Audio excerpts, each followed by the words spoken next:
नमस्कार साथियों, स्वागत है आप सभी का। तो आज की क्लास आप लोगों के लिए काफ़ी महत्वपूर्ण होने वाली है, क्योंकि आज की क्लास के जो प्रश्न हैं वो ऐसे हैं जो हिंदी की लगभग सभी परीक्षाओं में पूछे जाते हैं। तो आप सभी समय निकालकर वीडियो को जरूर देखिएगा, और वीडियो अगर आपको पसंद आए तो वीडियो को लाइक कीजिएगा, और जो भी विद्यार्थी चैनल पर नए हैं वो चैनल से जरूर जुड़ जाएं, यानी चैनल को सब्सक्राइब जरूर कर लें, क्योंकि ऐसे ही महत्वपूर्ण प्रश्न चैनल पर डेली कराए जाते हैं। आप लोगों को हिंदी की तैयारी इस चैनल पर कराई जाती है, तो हिंदी के जो भी विद्यार्थी हैं वो चैनल को सब्सक्राइब जरूर करें। तो चलिए ज़्यादा समय न लेते हुए आज की वीडियो स्टार्ट करते हैं और देखते हैं आज के महत्वपूर्ण प्रश्नों को। तो देखिए, पहला प्रश्न दिया गया है, किसने कबीर को रेडिकल सुधारक कहा है। देखिए, पहला ही प्रश्न काफ़ी महत्वपूर्ण है कि किसने कबीर को रेडिकल सुधारक कहा था। इस प्रश्न पे मैं पहले स्टार बना दूं ताकि आप लोग अच्छी तरह से देख लीजिएगा। महत्वपूर्ण प्रश्न है कि किसने कबीर को रेडिकल सुधारक कहा है। ऑप्शन ए बच्चन सिंह, या option B Ramvilas Sharma, option C Namdev, या ऑप्शन डी रैदास। तो देखिए, किसने कबीर को रेडिकल सुधारक कहा था, अगर ये प्रश्न आता है तो याद रखिएगा ऑप्शन ए यानी डॉक्टर बच्चन सिंह ने कबीर को रेडिकल सुधारक माना था। तो याद रखिएगा, रेडिकल सुधारक कहा था बच्चन सिंह ने। तो पहला ही ऑप्शन सही हो जाएगा। राइट आंसर है डॉक्टर बच्चन सिंह, जिन्होंने कबीर को रेडिकल सुधारक कहा था। अब इसके बाद देखिए, अगला प्रश्न दिया गया है, काफी महत्वपूर्ण प्रश्न है, इसलिए सभी विद्यार्थी देखिएगा। अब देखिए, प्रश्न है सेकंड, आचार्य शुक्ल ने निर्गुण मार्ग का निर्दिष्ट प्रवर्तक किससे माना है। आचार्य शुक्ल ने निर्गुण मार्ग का निर्दिष्ट प्रवर्तक किसे माना है। ऑप्शंस देखिए, कबीरदास को, सूरदास को, रामानंद को, या तुलसीदास को। तो देखिए, आचार्य शुक्ल ने निर्गुण मार्ग का निर्दिष्ट प्रवर्तक किसे माना है। अगर ये प्रश्न आता है तो याद रखिएगा ऑप्शन ए राइट हो जाएगा, कबीरदास। कबीरदास इस प्रश्न का राइट आंसर है कि आचार्य शुक्ल ने निर्गुण मार्ग का निर्दिष्ट प्रवर्तक जो है कबीरदास को माना था, यानी ऑप्शन ए इस प्रश्न का राइट आंसर होगा। अब इसके बाद अगला प्रश्न देखते हैं। देखिए, अगला प्रश्न दिया गया है, महावाणी निम्न में से किसकी रचना है। महावाणी निम्न में से किसकी रचना है। ऑप्शन दिए गए हैं, कबीरदास, सूरदास, ऑप्शन सी हरि व्यास देव, या ऑप्शन डी तुलसीदास।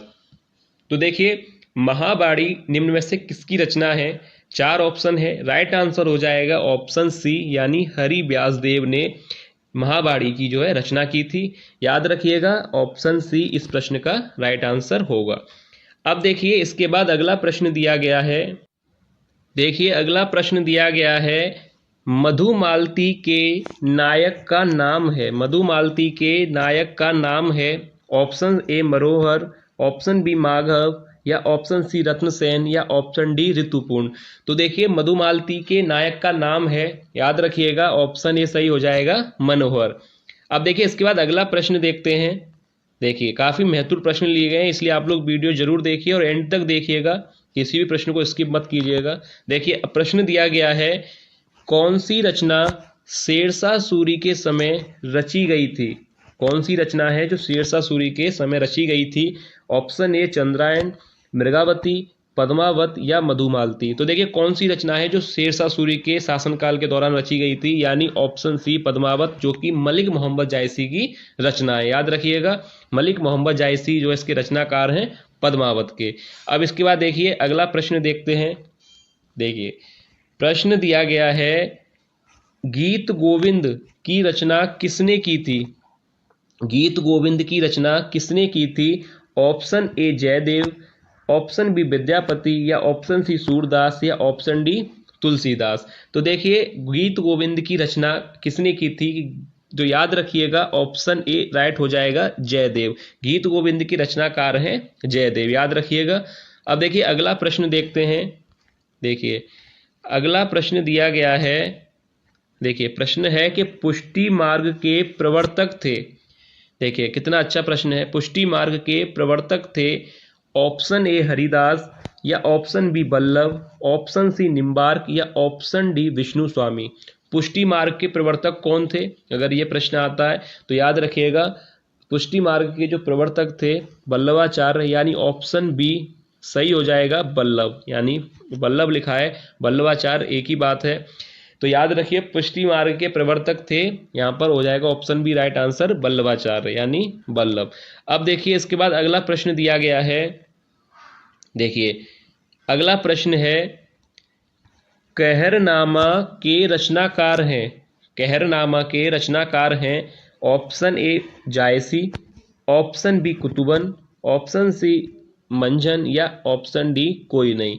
तो देखिए कहरनामा के रचनाकार कौन है, जायसी हैं, कुतुबन है, मंझन है या यानी ऑप्शन कोई सही नहीं है। तो देखिए कहरनामा के जो रचनाकार है वो मैं बता दूं आपको, ऑप्शन ए राइट हो जाएगा यानी मलिक मोहम्मद जायसी। कहरनामा के रचनाकार हैं मलिक मोहम्मद जायसी यानी पहला ही ऑप्शन जो है राइट हो जाएगा।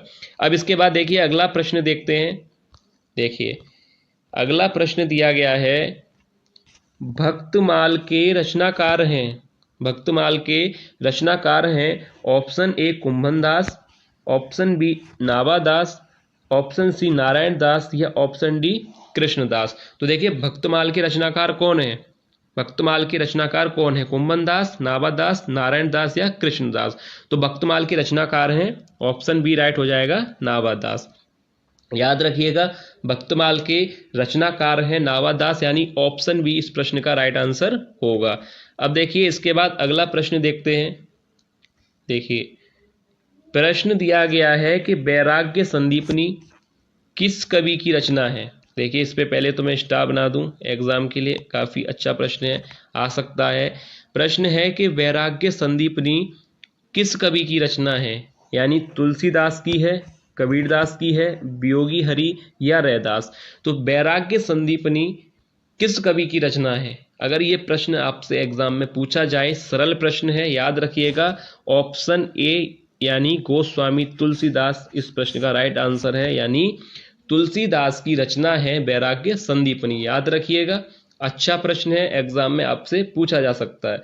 अब देखिए इसके बाद अगला प्रश्न देखते हैं, देखिए अगला प्रश्न दिया गया है, अगला प्रश्न है समाधि जोग ग्रंथ किस कवि की रचना है, समाधि जोग ग्रंथ किस कवि की रचना है, रैदास, हरिदास निरंजनी, मल्लुकदास या दादू दयाल। तो देखिए समाधि जोग ग्रंथ किस कवि की रचना है, तो याद रखिए अगर ये भी प्रश्न एग्जाम में आता है तो याद रखिएगा ऑप्शन बी हरिदास निरंजनी इस प्रश्न का राइट आंसर हो जाएगा। समाधि जोग ग्रंथ किस कवि की रचना है, यानी ऑप्शन दिए गए थे 4, इसमें से ऑप्शन बी राइट है हरिदास निरंजनी। अब देखिए इसके बाद अगला प्रश्न देखते हैं, देखिए अगला प्रश्न दिया गया है सुंदर ग्रंथावली का संकलन किसने किया है। देखिए प्रश्न कितने महत्वपूर्ण प्रश्न लिए गए हैं। पहले मैं आपको बता दूं कि वीडियो में अभी काफ़ी कम मात्रा में आपको हिंदी के प्रश्न कराए जा रहे हैं, पर जितने भी प्रश्न आपको कराए जा रहे हैं ये मान के चलिए काफ़ी ज़्यादा महत्वपूर्ण है। तो आप लोग अभी प्रश्नों की संख्या पर मत जाइएगा कि अभी काफ़ी प्रश्न कराए जा रहे हैं, हमें भी पता है अभी प्रश्नों की संख्या कम है, पर आने वाले समय में प्रश्न आप लोगों को काफ़ी प्रश्न कराए जाएंगे जो कि बहुत ही महत्वपूर्ण प्रश्न होंगे। तो आप लोगों को जो प्रश्न कराए जा रहे हैं ये काफ़ी महत्वपूर्ण है, यानी काफ़ी चुनकर इन प्रश्नों को लिया जाता है जो कि एग्जाम के लिए काफ़ी महत्वपूर्ण है। तो इसलिए आप लोग वीडियो को जरूर देखा कीजिए, एंड तक देखा कीजिए, हर प्रश्न को आप लोग देखा कीजिए, क्योंकि हर एक प्रश्न इस तरह के एग्जाम में सही होना आप लोग भी जानते हैं कितना महत्वपूर्ण होता है। कंपटीशन काफ़ी हाई है इस तरह के एग्जाम में, आप लोगों को पता है, इसलिए बहुत ही चुनिंदा प्रश्न जो है महत्वपूर्ण प्रश्न है वो कराए जाते हैं आप लोगों को। इसलिए मैं हर विद्यार्थी से कहता हूं कि आप लोग वीडियो को एंड तक देखा कीजिए, हर प्रश्न को देखा कीजिए। तो देखिए ये वाला प्रश्न दिया गया है सुंदर ग्रंथावली का संकलन किसने किया है। ऑप्शन दिए गए हैं श्याम सुंदर दास ने, या ऑप्शन बी रामचंद्र शुक्ल ने, हरिनारायण शर्मा ने या गोविंद रजनीश ने। तो सुंदर ग्रंथावली का संकलन किसने किया, तो मैं आपको बता दूं ऑप्शन ए गलत है, ऑप्शन बी भी यहाँ पर राइट आंसर नहीं होगा। ऑप्शन अगर हम सी की बात करें तो यहाँ पर यही प्रश्न का जो है राइट आंसर है हरिनारायण शर्मा। सुंदर ग्रंथावली का संकलन किया था हरिनारायण शर्मा ने। याद रखिएगा ऑप्शन सी यहाँ पर राइट प्रश्न का आंसर दे रखा है हरिनारायण शर्मा, जो कि सुंदर ग्रंथावली के रचनाकार है। अब इसके बाद देखिए अगला प्रश्न देखते हैं, देखिए अब देखिए अगला प्रश्न है अवधू गगन मंडल घर कीजय, यह पंक्ति किस कवि की है।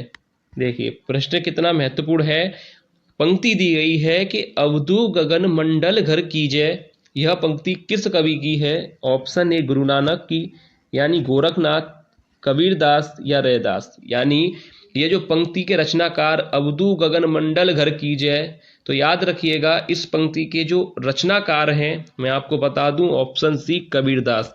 यानी इस पंक्ति के जो रचनाकार हैं वह हैं कबीरदास, याद रखिएगा। अच्छा प्रश्न है, कबीरदास जो है रचनाकार हैं। अवधू गगन मंडल घर कीजय कबीर ग्रंथावली से संबंधित है, यानी ऑप्शन सी इस प्रश्न का राइट आंसर होगा।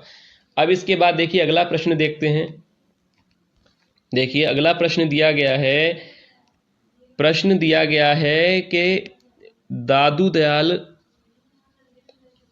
दयाल का शिष्य कौन सा कवि है? गुरु नानक, सुंदरदास, कबीरदास या रैदास। दादू दयाल का शिष्य कौन सा कवि है? इनमें से दादू दयाल का शिष्य कौन है? गुरु नानक हैं, सुंदरदास, कबीरदास या रैदास। तो देखिए ऑप्शन बी इस प्रश्न का राइट आंसर होगा, सुंदरदास। दादू दयाल के जो शिष्य हैं वह हैं सुंदरदास, यानी ऑप्शन बी इस प्रश्न का राइट आंसर है। सुंदरदास जो है दादू दयाल के शिष्य हैं। अब देखिए इसके बाद अगला प्रश्न वीडियो का लास्ट प्रश्न है। देखिए लास्ट प्रश्न भी काफी महत्वपूर्ण है। तुलसीदास की किस रचना को, देखिए कितना अच्छा प्रश्न दिया गया है कि तुलसीदास की किस रचना को मृत्यु पीड़ा की चीख कहा गया है? तो पहले तो इस प्रश्न पर जो है स्टार बना दूं मैं। देखिए अच्छा प्रश्न है, तुलसीदास की किस रचना को मृत्यु पीड़ा की चीख कहा गया है? यानी रामाज्ञा प्रश्नावली, option B Hanuman Bahuk, option C Ramcharitmanas या ऑप्शन डी विनय पत्रिका। तो देखिए तुलसीदास की किस रचना को मृत्यु पीड़ा की चीख कहा जाता है? चार ऑप्शन दिए गए हैं, इसमें से कोई एक सही है, पर अब इसमें से कौन सा ऑप्शन सही है ये आप लोगों को बताना है। यानी हर वीडियो में एक प्रश्न आपको दिया जाता है, तो आज की वीडियो का ये लास्ट प्रश्न आपके लिए है। आप लोग बताइएगा कमेंट करके कि तुलसीदास की किस रचना को मृत्यु पीड़ा की चीख कहा गया है? रामाज्ञा प्रश्नावली को, हनुमान बाहुक को, रामचरितमानस को या विनय पत्रिका को। तो ये जो प्रश्न है लास्ट वाला ये आप लोगों के लिए, आप लोग कमेंट करके बताइएगा कि इस प्रश्न का राइट आंसर क्या होगा। और आपको अगर वीडियो पसंद आई है तो लाइक कीजिएगा और चैनल को सब्सक्राइब करने के साथ साथ वीडियो को शेयर जरूर कीजिएगा, ताकि और भी विद्यार्थियों तक ये वीडियो पहुंच सके और उन्हें भी अपनी तैयारी करने में मदद मिल सके। तो चलिए, उम्मीद करता हूं आप लोगों को वीडियो पसंद आई होगी। तो ऐसे ही मिलते हैं नेक्स्ट वीडियो में और भी ऐसे ही महत्वपूर्ण एमसीक्यू के साथ। तब तक आप लोग अपनी तैयारी अच्छी तरह से करते रहिए। किसी प्रश्न पर अगर आप लोगों को कोई भी डाउट है तो कमेंट करके आप लोग पूछ सकते हैं। तो चलिए मिलते हैं नेक्स्ट वीडियो में, तब तक आप लोग अपनी तैयारी अच्छी तरह से करते रहें।